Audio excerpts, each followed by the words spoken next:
গেল কিছুদিন আগেই নিজ বাসভবনে হামলার শিকার হন বলিউড অভিনেতা সাইফ আলী খান।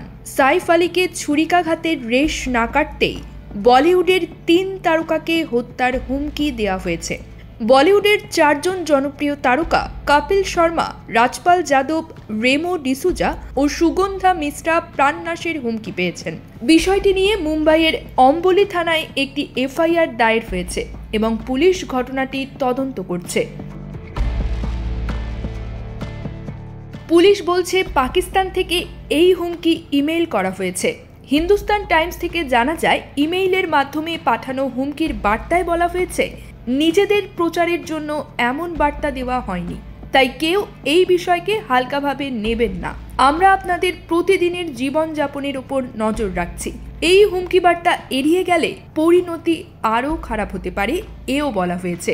ইমেইলটি বিষ্ণু নামের প্রেরকের পরিচয়ে পাঠানো হয়েছে। গত বছরের 14 ডিসেম্বর রাজপাল যাদব একটি ইমেইল পান, যেখানে কপিল শর্মা এবং তার দলের বিরুদ্ধে প্রাণনাশের হুমকি দেওয়া হয়।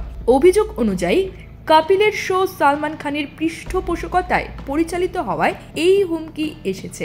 এরপর রাজপাল যাদবের স্ত্রী রাধা যাদব মুম্বাইয়ের অম্বলি থানায় অভিযোগ দায়ের করেন।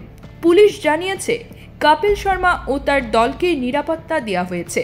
অম্বলি পুলিশ খতিয়ে দেখেছে যে আইপি থেকে ইমেইল পাঠানো হয়েছিল সেটা পাকিস্তানের। এ বিষয়ে পাকিস্তানের সঙ্গে যোগাযোগ করে দেশটির সরকারের সাহায্য চাওয়া হয়েছে।